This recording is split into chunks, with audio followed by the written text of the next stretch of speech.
Ay,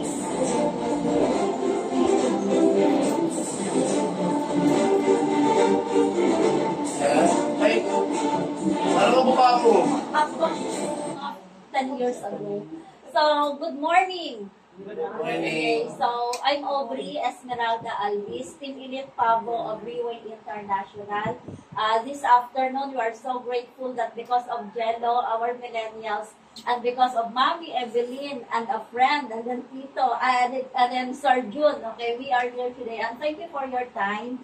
Today, we will be presenting to you the business and product opportunity. The product that we are going to share today is about reversing aging.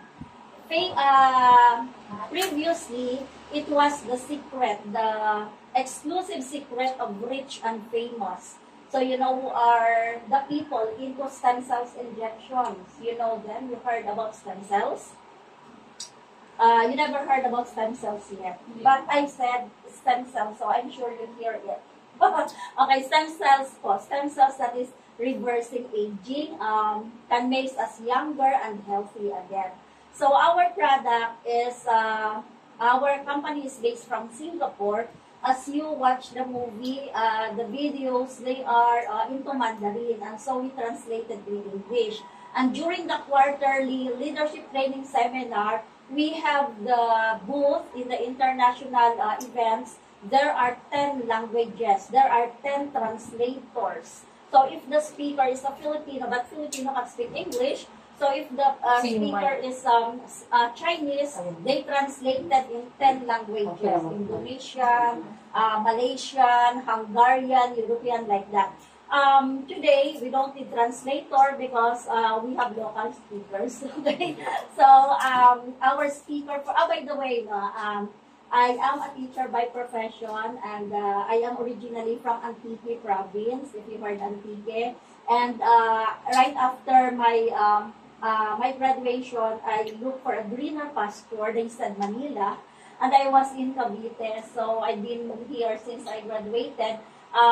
You know, I don't like, you know, to be in the four corner teaching like that. Although I have a masteral in De La Salle.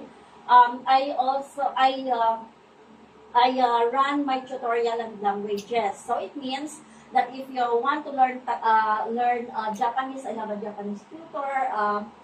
Any language, French, any language is available. But that was like a few years back.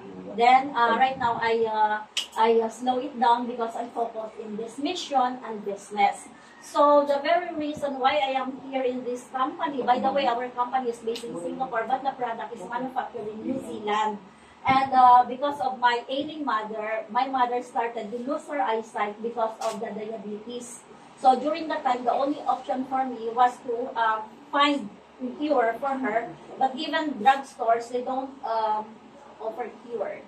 Until my part-timer tutor, my teacher in my tutorial and languages, invited me to this. But it took her 4 months for me to convince because I was not convinced. I didn't hear about stem cells. All I heard was food supplements and vitamins. Okay, so our presenter for today is a very young guy. Okay, he burned his bridges because when he started, actually, client ko siya sa salon. Kasi may salon and massage din ako. So, I forgot about him anymore. Then, one day, he messaged me and he wanted to try this opportunity. And here he is. He even speaks in more than 200 people in the office.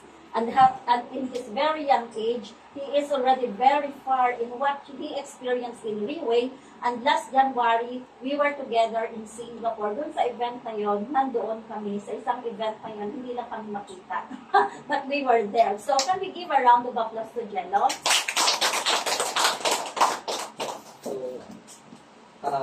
Thank you. To our Team Elite Pavo, Miss Aubrey Alvis, which I consider dynasty pa kasi as konting introduction lang sa akin. Here in Reway, we don't call ourselves just business partners. We are a family. We are a team who works together, and we are a team who goes together, who goes sa mga masamang panahon man yan o sa mabuting panahon, magkakasama kami. Sinusubukang tulungan ang isa't isa at i-push through ang isa't isa. So ako po si Angelo, 21 years old, dati po akong nursing student. Yun po yung panahon na nagpapasalan pa ako kay Tita Aubrey, sa salon ni Tita Aubrey. Then, now, nag-full time ako sa Riway because nakita ko yung passion ko dito rin sa Riway. Approaching people, nag-outreach sa mga tao para matulungan sa mga bagay na pwede natin silang matulungan, especially pagdating sa health, sa kalusugan, at mga dito rin sa Riway pagdating na rin sa financial. So, narinig ko po kanina na may mga tanong po kayo, marami kayong tanong kung bakit kayo nandito, kung bakit kayo na-invite, at kung bakit kayo nandito ngayon nakikinig, which I am thankful na nandito po kayo. So, simulan na natin para na we cherish the time na meron tayo ngayon. So, as na-mention po kanina na ang Riway International or what we stand for, kaya rin po kami may mga flag dito, kasi we represent Philippines on its maximum efficiency. Kasi Riway International is a global bio-research development company. Pag sinabi pong bio-research development company, ang pinofocus po ng company, which is Riway, is life. At ang focus natin sa life in Riway is reversing aging. Pag sinabi pong reversing aging, hindi lang siya basta pinapahinto yung aging natin, kundi nire-reverse pa nito na nagiging bata tayo up to 10 years younger. So gusto mo po ba yun? Lahat naman po tayo siguro gusto mo bata tayo nating tumanda at gusto pa natin humaba ang buhay natin, di ba? Yes. So bakit nga ba umaabot tayo sa mga point na maikli na yung buhay natin? So itong nasa current slide ngayon, this is recorded noong 2019, top 10 killers. Report from September 2022. Mga sentensya na kamatayan na wala naman tayong ginagawang kasalanan. So ayan, kita-kita at basa, may heart disease, stroke, respiratory infection, lung cancer, diabetes, tuberculosis, Alzheimer, diabetes disease. So sa atin po ngayon, 1, 2, 3, 4, 5, 6, 7, 8, 9, 10, 11, 12, 13, 14. Sa atin pong 14, for sure po ako, may kilala tayo, kahit hindi isa, dalawa, or tatlo man, na may ganitong klaseng sakit. Hindi po ba? May mga kilala tayong may TB, may diabetes, may stroke, may heart disease, may lung cancer. Kasi yung mga sakit na yan, hindi natin maiiwasan yan. Tatama yan sa mga katawan natin dahil sa unang-una sa aging population. Hindi natin naiiwasan at hindi natin noon napipigilan ang pagtanda. Patuloy tayong tumatanda. Kahit ako, sabihin ko ngayon, minsan nararamdaman kong pagod na ako kasi nararamdaman ko yung katawan ko na minsan bumibigay dahil na rin sa stress, sa wrong diet at pollution. So, aging population, ito yung bagay na hindi natin napipigilan at nasa ating lahat. Then, wrong diet, gaya nga na sinabi ko na wrong diet, minsan, kahit anong subok natin maging healthy, kahit anong kain natin ng healthy, kahit anong gawa natin ng healthy, hindi pa rin natin naiiwasan yung mga pagkain na nakakasama sa katawan natin. Minsan, kahit sabihin natin na pinipili lang natin yung pagkain natin sa mga kailangan lang natin kainin, yung mga pagkain na mismo yan is nagko-contain ng mga substance na hindi compatible para sa katawan natin, kaya nagkakasakit pa rin tayo. Then, inevitable stress. Ito, personally, kahit 21 years old ako, hindi ito maiwasan. Sa ating lahat, tamaan tayo ng stress. Minsan, hindi lang naman sa trabaho, hindi lang sa mga kapitbahay, hindi lang sa lugar. Kasi minsan, ang mga stress natin ang galing sa loob ng bahay na hindi naman maiwasan. Then, pollution. Ito ang pinaka-top 1 cause din kung bakit lahat tayo nagkakaroon ng sakit. Pollution sa usok, sa tubig, sa mga kinakain natin, kahit sa noise pollution na umaabot na minsan nabibing na tayo, nagkakaroon na tayo ng mga sakit sa ulo. At ayun yung mga bottleneck crisis na tinatawag ngayon kung bakit tayo nagkakaroon ng sakit. So ano po bang meron? Gaya nga po na nabanggit kanina, ang sa amin po, ang meron po sa amin is stem cell. Ang stem cell po, lahat po tayo gawa sa stem cell. Ang sperm ng mga tatay po natin at ang ovum ng mga nani natin, pag pinagsama, nagiging stem cell. Pag naging stem cell, saka lang po siya nag-duplicate hanggang nagnapupo yung mga organs sa katawan natin, lungs, heart, nerves, liver, atay, kung ano-ano pang parte ng katawan natin is gawa sa stem cell. hanggang sa mamuo tayo na isang baby, mag-grow up tayo, hanggang ngayon, lahat tayo gawa pa sa stem cell kasi tayo ay tao. Ano rin po ba ang meron sa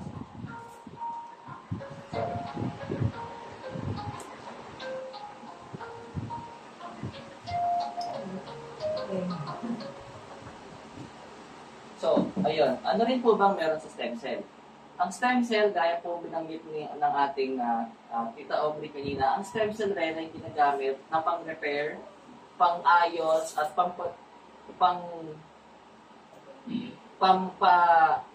galing ng mga sakit-sakit natin sa katawan. So, bakit at anong meron? Ang stem cell ay considered na most basic form of all living things. Gaya nga na sinabi ko nila, lahat tayo nagsimula at nanggaling sa stem cell. Unlimited possibilities of treatment boundaries. Sa panahon ngayon, maraming ospital, maraming mga clinic, at marami na rin klase ng sakit. At ang lahat ng last option ngayon, pagdating sa modern medical science, is magpa-stem cell. Kasi ang stem cell, ang basic foundation ng katawan natin, na ginagamit rin natin para i-repair yung sarili natin katawan. Sabihin natin na itong sahig, gawa sa tiles. Pag yan nabasag, hindi naman natin siya papalitan ng semento, ng kahoy, ng salamin, kundi tiles pa rin ipapalit natin. Ganon rin ang katawan natin. Kunyari may damage or may sira yung puso natin, yung lungs natin, ang katawan natin gagamit rin ng stem cell na magiging lung cell din or heart cell para i-repair din yung damage na yun sa katawan natin. And miraculous abilities kasi ang stem cell para siya sa lahat ng may buhay. Tayo naman po lahat dito may buhay, di ba? Wala po sa atin ditong gawa sa kahoy, sa bakal, sa plastic. So, ayun. So, ano-ano po bang mga method para ma-receive ang stem cell? Gaya po ng sinabi rin kanina, na ang stem cell is unang-unang maririnig natin sa mga palabas ngayon, sa balita ngayon, ang placenta injection o stem cell injection na ito ginagawa lang ng mga rich and famous gaya ni Enrile, ni Estrada, ng mga Marcos, ng mga Duterte. Yan, lahat sila nagpapa-stem cell kasi gusto nila humaba pa buhay nila, kung ano mang rason gusto nila, bakit nila gusto humaba buhay nila. And syempre, pa-stem cell ka. And yung stem cell injection na yan, matatagpuan at magagawa lang yan sa ibang bansa. Switzerland, European countries na sobrang mahal at time-consuming, naaabutin na tayo ng millions of peso, hindi pa rin matatapos ang stem cell treatment natin. Stem cell transplant, ito, meron tayo nito. Sa Pilipinas, meron tayong Medical City, meron tayong St. Luke's na nag-offer ng stem cell transplant. Pero, ang stem cell transplant nila is sobrang sakit at mahal. Masakit, hindi lang sa bulsa, kundi sa mismong katawan natin. Kasi ang stem cell transplant, kunyari, ang left eye natin is damaged, nabubulag na, may katarata na. Ang gagawin ng doktor para sa stem cell transplant is kukuha ng stem cell sa right eye natin nang walang anesthesia para malipat doon sa left eye natin. So, sobrang sakit. So, ang stem cell transplant, yan yung babayaran natin yung paggamot sa sarili natin nang kailangan pa natin masaktan lalo. Then, cord blood banking, ito para sa mga nanay lang, na mga bagong panganak, or sa mga nanay na magkakaroon ng chance manganak pa. Kasi ang cord blood banking, ito yung tinatago yung umbilical cord na nagdudukong sa nanay, sa sinapupunan niya sa mga anak. Di ba, lahat po ba kayo mga nanay? Lahat mo mga nanay. Kaya tanong ko lang po ba kasi may mga gusto niya po kung maging nanay pa. Kasi possible at pwede po dito. Yung cord blood banking o yung cord blood, yung umbilical cord, yung nagdudukong po sa atin, yun po yung tinatago at ini-store na ginagamit natin or hindi lang natin ang kunyari, ang anak po natin nagkaroon ng sakit. Yung stem cells po galing dun sa umbilical cord, pwede pong ikunin yun at ilagay dun sa anak natin para mapabilis at gumaling kagad kung ano yung nararamdaman ng anak. At hindi lang basta ng anak, ng nanay din. Pero paano naman si tatay? Hindi, wala na. At ang cord blood banking din is hanggang 21 years old lang. After 21 years old, hindi nagagana yung umbilical cord at hindi na fresh yung stem cell. At bukod doon, kadalasan ang mga sakit-sakit ng tao kahit mga teenagers, lumalabas lang after 20s, 25, di ba? Late na rin, so hindi na rin magagamit. Then adult stem cell banking, ito, maganda siya, oo. Pero, late na rin. Kasi kahit sabihin natin, ako, 21 years old, magpapa-adult stem cell, na itatago yung stem cell ko para gamitin ko in the future, hindi ko rin magagamit ng maayos yun. Kasi ang stem cell natin is laging twice ang edad. So ako 21 years old, ang stem cell ko, 42 years old na kagad, na hindi ko sure kung may mga sakit ako doon, kung safe pa ba ako, kung clean pa ba yung stem cell ko na yun. Yung placenta injection, ito yung mga stem cell na maririnig natin kahit sa mga salon. Kung yung mga kung yung mga tita natin, kung yung mga lola natin, mga anak-anak natin, dinadala tayo sa salon, tapos minsan nag-offer sila, ma, tita, lola, gusto niyo po bang magpa-stem cell? Gusto niyo po bang magpabatak ng mukha? Gusto niyo po bang magpaganda? Gusto niyo bang bumata? Yung mga ganyan klaseng stem cell injection sa mga salon, hindi sure. Hindi sure kung saan lang gagaling yung stem cell na ituturok sa atin at hindi na agad din safe. At hindi rin sure kung yung mga taong mag-a-administer sa atin nun is certified or qualified para gawin yan. Kasi ang stem cell treatment at stem cell therapy nangangailangan ng sobrang daming processes at hindi lang yan basta-basta. And narinig niyo na po lahat ng tungkol sa stem cell at yung mga process ng stem cell. Gusto niyo po ba ng libreng stem cell? Yes. Yes. Gusto niyo po ng libreng stem cell? So, kung gusto natin ng libreng stem cell, kailangan natin magkaroon ng healthy lifestyle. Sa healthy lifestyle, lahat po ba tayo dito nag-exercise? Sino po nag-exercise sa atin? Zumba lovers, so. Lahat po ba nag-zumba? O lahat nag-zumba. Check na. May libreng stem cell na kayo doon. Bukod sa exercise, nakakatulog po ba ng maayos? Lahat po nakakatulog ng maayos? Ay, hindi lahat. Nanay ko, last stress, may gising na eh. O yun, hindi na maayos yung tulog, di ba? Sa mga pagkain natin, kontrolado po ba lahat na nakakain natin? Oo nga. Dahil sakit. Hindi rin po ba? Minsan po ba hindi natin napipigilan sarili natin kumain ng chicharon kasi sobrang sarap? Lechon, Lechon, ayan. Kahit sobrang Si Pres mainit, lang. diba? So, pwede tayong magkaroon ng sarili nating stem cell kasi yung stem cell, pwede tayong magkaroon ng libreng stem cell kung magiging healthy lang tayo. Yung hindi tayo tinatamaan ng polusyon, hindi tayo nai-stress, yung wala tayong problema sa buhay, yung worry-free tayo, stress-free tayo, lahat ng oras at panahon nasa atin.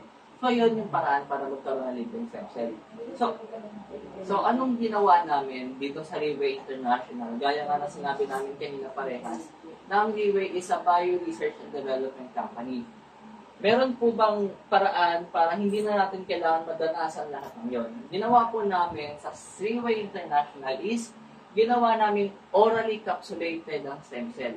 Pag sinabing orally capsulated, pwede na lang natin siyang i-take, inumin natin. Dun yung stem cell na yun, mapupunta na sa katawan natin to repair yung mga sakit-sakit natin, ayusin yung mga nararamdaman natin. Ayun. So, ito yung mga process, Ito yung process na super critical, na Riway lang din ang tagagawa at hindi napakopya ng iba kasi ang 5 processes na to nagre-require ng so much technology and so much budget para lang magawa and mapanatiling buhay ang stem cell. So, paano po natin ang panatiling buhay at live yung stem cell para pag-intake natin, tuloy-tuloy ang repair sa katawan natin? Unang-una is yung supercritical extraction para hindi po masyado mahirap intindihin ang supercritical extraction. Yan lang po yung pag-extract natin ng mga kailangan nating stem cell at ingredients sa cellula, yung mga pinagkukuhanan natin ng 99% ng malinis, walang halong chemical, all holistic. Then, freeze-drying technology.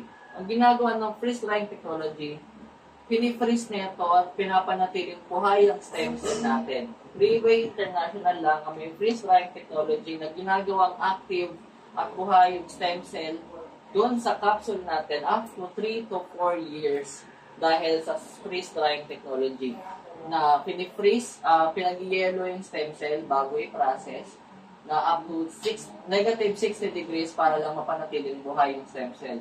Then nitrogen field technology, ang ginagawa nito is panatilihin buhay rin yung stem cell. Bakit?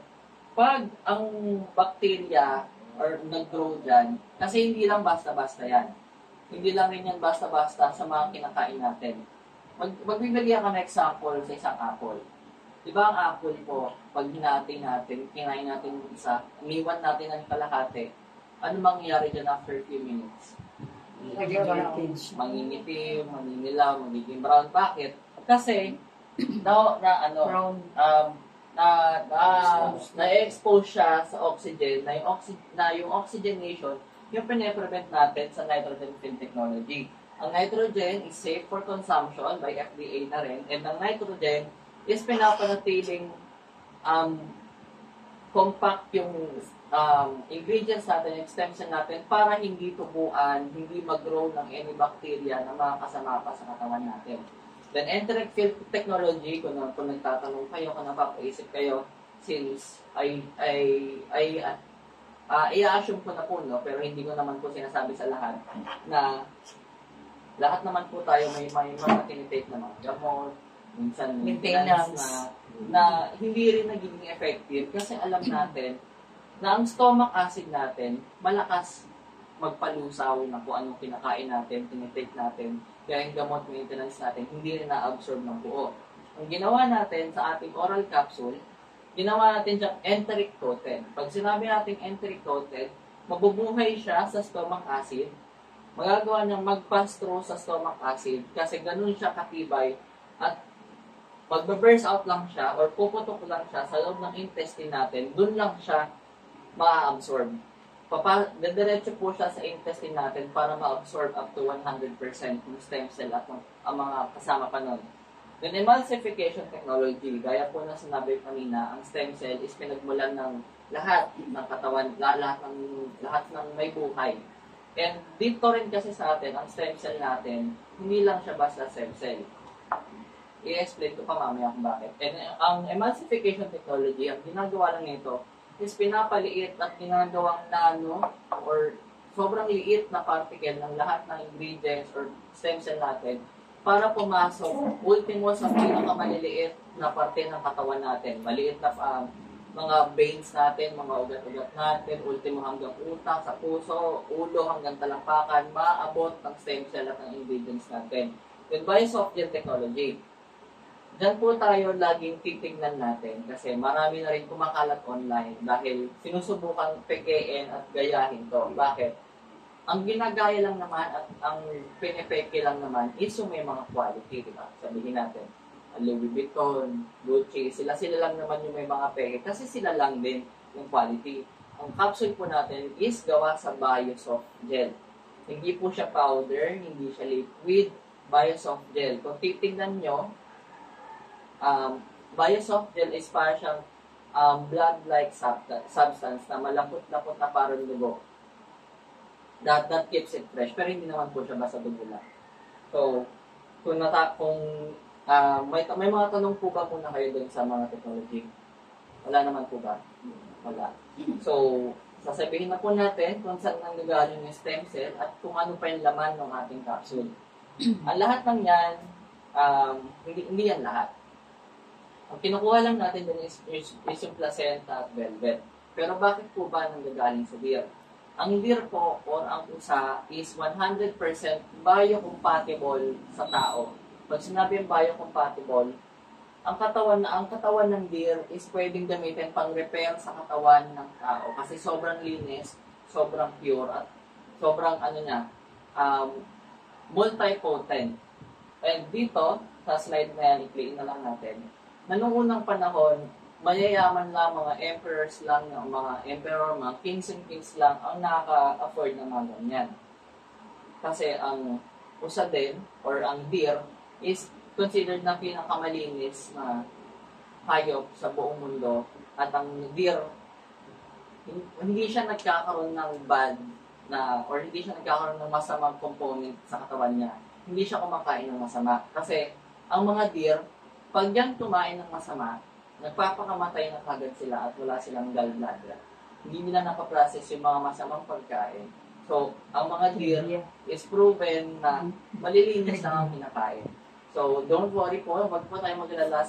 Dito sa ating Bio Research Development Company, hindi po tayo pumapatay ng kahit anong deer. Ang ginagawa natin is pinaparami pa nga natin. So, ang unang stem cell po na pinagkukuhanan natin is yung cervicenta. Cervicenta, ito po yung placenta ng mga deer na mga bagong panganak.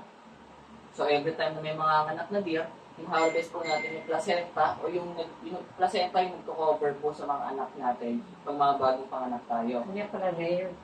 No? Yeah, rare. Di ba dyan mo? Then, Velvecenta. Ang Velvecenta, ito naman po yung kinukuha naman sa mga antler ng deer. Kasi ang antler ng deer, ito po yung multipotent up to 100% na pag pinagsama yung stem cell ng sungay ng deer at placenta ng female deer is enough to create a newborn deer. Pero wag naman po rin tayo mag-alala, hindi naman po tayo tutubuan ng sungay pag nag-take tayo ng ganitong stem cell. Kasi ang mga stem cell na to, nako-convert na sa cells na kailangan ng katawan natin. Then, N-ginseng. Ang N-ginseng is a premium type of ginseng na matatagpuan lang sa volcanic soil of New Zealand. Gaya nga po na sinabi ko kanina, ang Riwa International is Bio Research Development Company, which also means meron po tayong sariling plantation, meron po tayong free ranges farm na kung saan nurture natin ang mga ingredients na to, ang mga hayop na to, para magamit natin in the future. Ang N-ginseng, it only grows every 10 years. So, hindi yan basta-basta, hindi mo siya basta-basta makukuha at makakuha lang kung saan-saan. At kung swertehin tayo, minsan, kung pumunta tayo sa Binondo, may mga Chinese shop doon, may kita tayo nagbebenta ng N-ginseng. Pero ang presyo ng maliit na N-ginseng, sobrang sakit na sa bulsa. Axertone. Ang axertone naman is a type ng mushroom, lychee mushroom, na ginagamit ito para suportahan yung cardiovascular system natin, yung puso natin, binuboost na ito, yung respiratory natin. Idagdag ko rin na ang N-ginseng is tinatawag na food for the brain. Dahil ang N-ginseng ay ginagamit para pabilisin ang takbo ng mga utak natin, pabatain ng mga cells ng utak natin. Yes, para for the seniors. Hindi na tayo maging makalimutin, lagi tayong sharp and focused. Kaya tingnan nyo si Enrile, ilang taon na. 110 years old. 100 na ata plus? 100 plus years old na, pero sobrang sharp pa rin. Siya yung alam ko na nag-stem cells eh. Pupunta pa ng ibang bansa. Pupunta pa ng ibang bansa. O, punta na po yun. Updated. Sobrang sharp pa rin. Kahit anong tanungin niya pagdating sa law, masasagot at masasagot niya yan dahil dyan sa mga components, sa stem cell na yan, na pinapabata, ginagawa siyang sharp and sharp, talagang kayang-kaya niya pa rin mabuhay at malakas pa rin siya. Then, ayan, nucleoclavem. Itong nucleoclavem naman is a type o klase ng white strawberry. Nakakita na po ba kayo ng white strawberry? Ang white strawberry po ay matatagpuan lang sa Japan. And ang white strawberry is pinaka-top at pinakamagandang klase ng strawberry kasi yan ay pinaka-premium na antioxidant. Ang isang presyo ng white strawberry pa lang, magkano po yung kita? $50. $50 para sa isang pirasong white strawberry. Diba? Sobrang mahal. Saan tayo kukuha ng gano'n? And bukod dyan, ito pa yung ibang ingredients na meron tayo sa ating stem cell. Itong brown seaweed, ginagamit ito na anti and killer ng cancer cells. Ibig sabihin, ang brown seaweed, pinapatay niya yung mga cancer cells at mga patay na cells sa katawan natin. Nag-i-improve din to ng immune system natin, digestive health natin. Kung may mga problema tayo sa pag-ihi, sa pagtaye, sa digestion natin, nakakatulong ang brown seaweed. Ang brown seaweed din, matatagpuan din natin sa local markets at a high price. Apple extract, ito, lahat naman tayo may source, may capability na makahanap ng apple, makakuha ng apple, makabili ng apple. Pero ang apple extract natin, ito yung ginagawa nating nutritional powerhouse. Pag sinabi natin nutritional powerhouse, ang ating stem cell, at ang capsule na to, naglalaman ng 200 worth of apple sa isang capsule. Kasi ang ine-extract natin doon, hindi yung mismong apple, hindi natin ginagrind, hindi natin ginagawang shake yung apple para dun sa capsule. Ang na-extract natin sa apple is yung apple philippinols na ang ginagamit is pampa-improve ng ating heart condition, cardiovascular condition natin. Sinasabi nga nila, di ba? Kasabihan natin mga Pinoy, an apple a day, keep the doctors away. Paano pa kaya ang 200 na apple sa isang araw? Ano na yung lalayo sa atin hospital? Then, tomato extract. Ito, madali na lang yan. Tomato extract, ginagamit natin yan pampabata. Lahat naman tayo, lycopene ang kinukuha natin sa tomato extract. And yung tomato extract na yan, nag-promote din po yan ng metabolism ng katawan natin para mabilis tayo makaparecover pag tayo nagkakaroon ng mga karamdaman. Aloe vera extract, ayan po, ginagamit yan para sa mga buhok-buhok natin, sa mga nails natin, to keep us fresh, to keep us beautiful, to keep us young and healthier. Borage oil, ayan naman po nag-i-improve ng ating mga skin condition. Kung napapansin niyo po ang mga artista, especially sa mga ABS and especially sa ABS, kung mapapansin nyo, narinig nyo na po ba yung, lahat po ba kayo kilala si Vice and Dr. Santitis?